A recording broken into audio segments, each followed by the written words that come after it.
రాజీవ్ గృహకల్పలో ఈ మౌలిక వసతులు ఇక్కడ ఉన్న సమస్యల మీద చర్చించడానికి ఈ కార్యక్రమానికి చేసినటువంటి మున్సిపల్ చైర్మన్ గారికి, అంతే గారికి, అలాగే వార్డు కౌన్సిలర్ గారికి,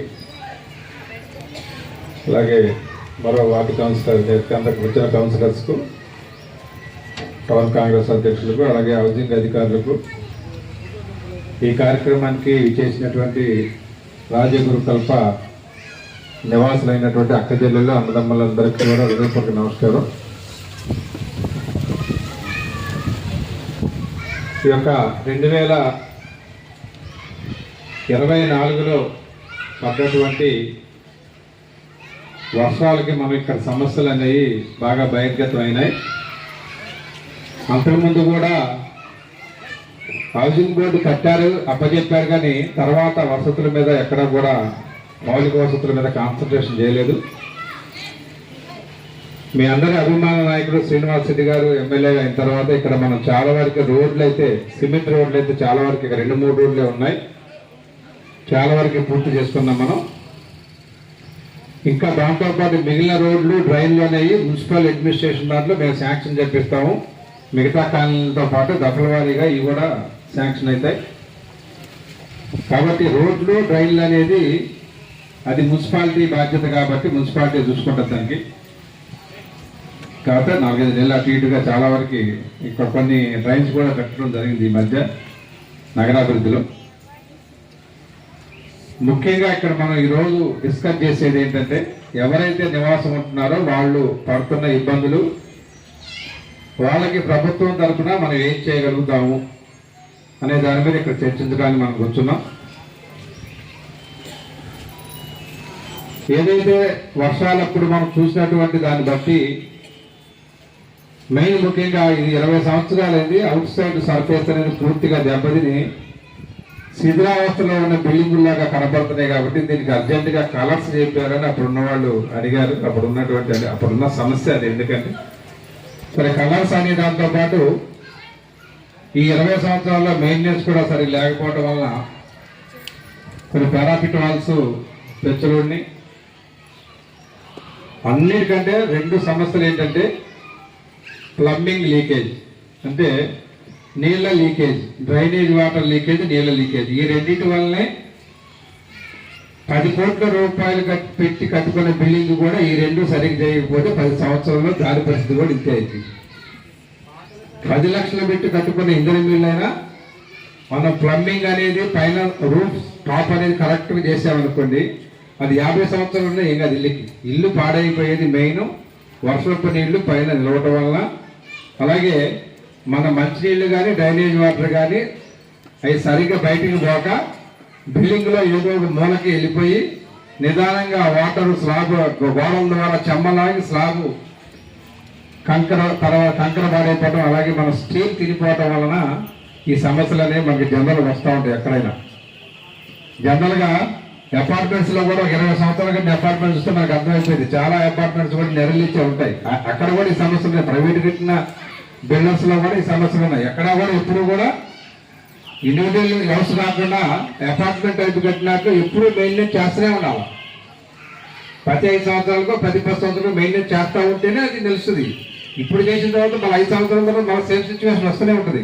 అప్పుడు కూడా మనం ఏదో ఒక దాన్ని మెయింటైన్ చేసుకుంటూ పోతేనే దాంట్లో మనం నివసించగలుగుతాం. ముఖ్యంగా మనం ఇక్కడ 4 పాయింట్లు ఇక్కడ ఉన్న మన సోదరిమణులు కానీ, అన్నలు కానీ చెప్పిన దాని ప్రకారం, అధికారులు చెప్పిన దాని ప్రకారం, ఒకటి కలరింగ్ చేయాలి. దానివల్ల చూడటానికి అందంగా కనపడతాయి. అది ఖచ్చితంగా చేసుకోవాలి. దానివల్ల అయితే వేరే టెక్నికల్ లాస్ లేదు, కానీ మనం చూడగానే ఒక అపీరెన్స్ రావాలి కాబట్టి కలరింగ్ చేసుకుందాం. దాంతోపాటుగా ఇందాక మెయిన్ చెప్పినట్టు సెప్టిక్ ట్యాంక్ అప్పట్లో కట్టి అవి కొంత శిథిలావస్థ చేరుకొని అని చెప్పారు. వాటిని కూడా ఖచ్చితంగా అది చాలా ఇంపార్టెంట్ థింగ్ కాబట్టి దాన్ని కూడా మనం ఈ రిపేర్స్లో చేసుకుందాం. మూడవది, ఏదైతే pipe lines, water pipe lines ఏవైతే పగిలినాయో అవన్నీ కూడా మనం ఇప్పుడు రిపేర్ చేసుకోవాలి. అది important point sir. Water pipe lines and drainage out side out side water pipe line, drainage pipe line, ఈ 2 కూడా తర్వాత సెప్టిక్ ట్యాంక్స్ రిపేర్, తర్వాత ఏదైతే పెచ్చులు ఉండిపోయాయో వాటికి రిపేర్ చేసి మైనర్ రిపేర్ చేసి ప్లాస్టింగ్ చేయటం. ఈ అయిన తర్వాత లాస్ట్ ఫేజ్లో మనం పెయింటింగ్కి వెళ్తాం. లాస్ట్ ఫేజ్ పెయింటింగ్ అనేది లాస్ట్ ఫేజ్ అనమాట. ఇవన్నీ చేయడానికి ఇప్పుడు మన కొత్త అది ఇప్పుడు 98 లక్షలకి ఓన్లీ కలరింగ్ వేసింది, అక్కడ వేరే ఏం లేదు. మరి ఇన్ని వేయాలంటే ఎంత అయితే మా బిల్లు వేసుకోవాలంటే 2-3 లక్షలు వేసిపోతుంది, అవునా కాదు? పెయింట్లు వేయాలంటే ఏ నర్సరా అయితేనే లేవా? మరి ఇన్ని బ్లాక్లు వేయాలంటే ఖచ్చితంగా అవుతాయి. ఈ 95 లక్షలు వేసి చూశాను ఇప్పుడు నేను.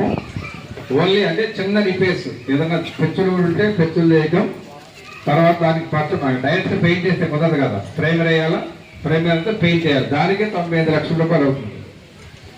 అవి కాకుండా మనం చేయించుకోవాల్సిన ఇప్పుడు మెయిన్ అన్నిటికంటే ముఖ్యంగా పైన స్లాబ్లు మెయింటెనెన్స్ లేకపోవడం వల్ల ఈ సమస్య వచ్చింది.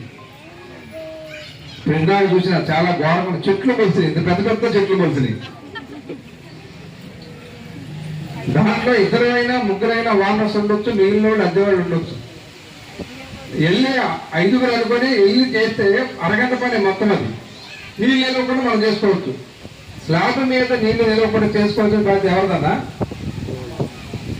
అవసరం ఇంట్లో అక్కడ ఉండేవాళ్ళే కదా. మరి తుమ్మ చెట్లులా 800 అంతైతే దీనికి ఒకటి 6 అడుగులు 8 అడుగులు ఇది.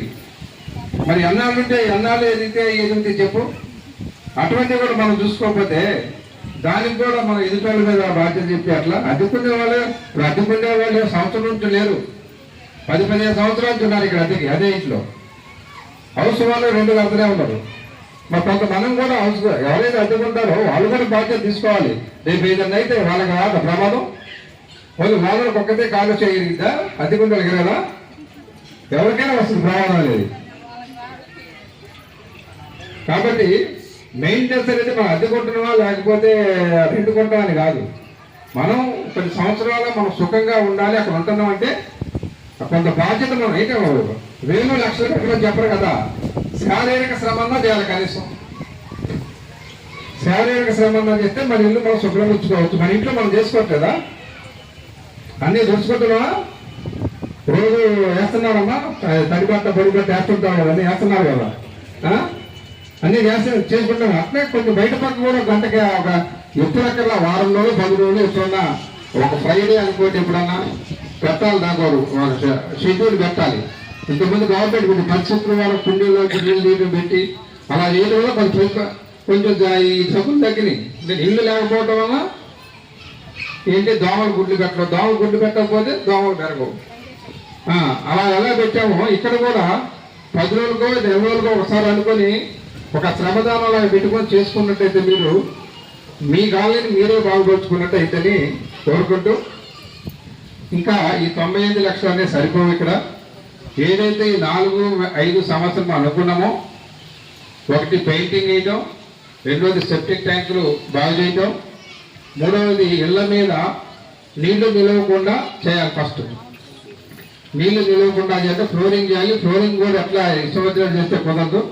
ఎటైతే నీళ్లు మనం బయటకు పోవడానికి పెట్టామో ఎటో ఒక్కలే అదే నీళ్లు అటు పక్క డౌన్ ఉండేట్టు ఏర్పాటు చేసుకోవాలి. మనం అదొకటి చూసుకోవాలి.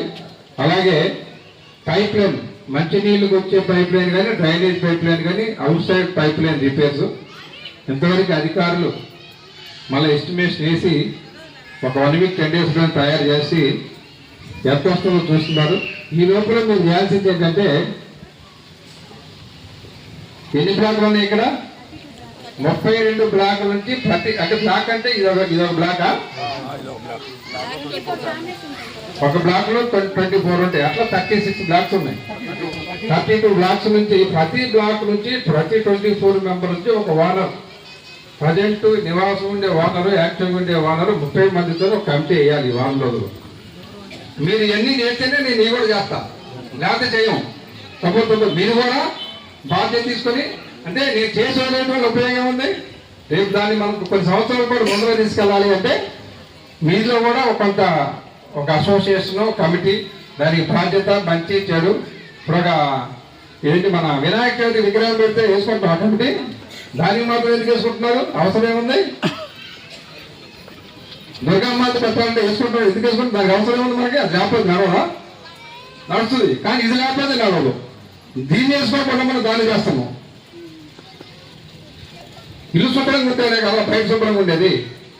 కాబట్టి మీరు ఏం చేయాలంటే ప్రతి 32 బ్లాకుల నుంచి ప్రతి బ్లాక్ నుంచి ఒకళ్ళని మన మెంబర్లు 32 మందితో ఒక కమిటీ తీసుకొని ఆ 32 మందిలో మళ్ళీ కార్యవర్గాన్ని ఎన్నుకోవాలి. మీరు ఎన్నుకున్న తర్వాత మళ్ళీ వారం 10 రోజులు ఎవరైతే ఈ ప్రతిపాదనలు వచ్చినంత మళ్ళీ ఆ కార్యవర్గం అందరినీ ప్రసారి పిలవడం బాగోదు. కాబట్టి ఈ మా ఆఫీసులోనో లేకపోతే మున్సిపల్ ఆఫీసులోనో చైర్మన్ గారి దగ్గర మళ్ళీ ఈ కార్యవర్గం 32 మందితో కూర్చొని ఇది పరిస్థితి ఇంత రిపేర్ వచ్చింది, ప్రభుత్వం ఇంత నిధులు వస్తుంది, మరి మనం ఏం చేయాలనేది మేము సంశోధన రావడానికి అట్లా అంటే మీ యొక్క బాధ్యత, మీ యొక్క రెస్పాన్సిబిలిటీస్, మీలో దాని పార్టిసిపేషన్ ఏంటనేది కూడా అంటే మిమ్మల్ని ఏదో మొయ్యలేనటువంటి మొయ్యమని కాదు అక్కడ. కానీ మనిషికి బాధ్యత అనేది ఉండాలి. ఉన్నప్పుడే దాంట్లో ఫలితాలు ఉంటాయి. ఈ రోడ్డు కాదు కదా, రోడ్డు వేస్తే అందరూ నడుస్తారు అంతేనా, డ్రైనేజ్ కడితే అందరూ ఇల్లు వెళ్తాయి. కానీ ఈ బ్లాక్ అంటే 24 మందిగా ఉపయోగం. అది నీకెళ్ళేస్తే నీ ఇంటికే ఉపయోగం. కాబట్టి మనకి బాధ్యత అనేది ఉండాలి. ఆ బాధ్యత అనేది ఉండాలంటే దానికి ఒక రెస్పాన్సిబిలిటీ పర్సన్స్ ఉండాలి. రెస్పాన్సిబిలిటీ ఇస్తే అతను ఏం చేస్తారో 1-4 సార్లు అడుగుతారు. ఒక బ్లాక్ ఒకటి చేశారనుకోండి, మీరే అందరు కలిసి కిందకి పైకి రోజు వెళ్ళేటప్పుడు వచ్చేప్పుడు చూస్తుంటారు, ఏముంది ఇట్లా ఏముంది ఉందా అంటే ఇక్కడ చేయాలని చెప్పేసి అడుగుతూ ఉంటాడు. అది మీలో కూడా 1-4 సార్లు అడిగినప్పుడు మీలో కూడా కదలికి వస్తుంది. కాబట్టి ఈ లోపల ఈ వారం 10 రోజుల్లో మీరు ఈ కార్యక్రమం చేయాలి. మహేష్ గారు లేక కరెక్టర్ గా మీరు చొరవ తీసుకొని తయారు చేసిన తర్వాత మళ్ళీ ఒక 10 రోజులు వారం 10 రోజుల తర్వాత అధికారులు కూడా ప్రతిపాదనలు అంటే అమౌంట్ డబ్బు కాదు, అన్నిటికంటే ముఖ్యం డబ్బు ఎంత అవుతుందో చూడాలి. చూసిన తర్వాత ఒకసారి మాట్లాడిన తర్వాత మళ్ళీ ఒకసారి మీ అందరూ ఇంపార్టెంట్ వాళ్ళు మంత్రి గారి దగ్గర తీసుకెళ్ళి మీ డబ్బు ప్రభుత్వం నుంచి ఎంత వస్తుంది, ఇంకేం చేయాలా ఏంటనేది ఒకసారి మనం చేసిన తర్వాత ఖచ్చితంగా తొందరలోనే దీన్ని కార్యరూపం తీసుకొద్దాము. కార్యరూపం తీసుకొచ్చే ముందర అన్నీ కూడా మనం పకడ్బందీగా చేసుకొని మొదలుకి వెళ్ళాలి. ఓకేనా అందరికీ? డ్రైనేజ్ రోడ్లు అనేవి మాత్రం మున్సిపాలిటీ వాళ్ళు ఇస్తున్నారు. అది కాకుండా మిగతా వెళ్తే పెట్టుకోండి.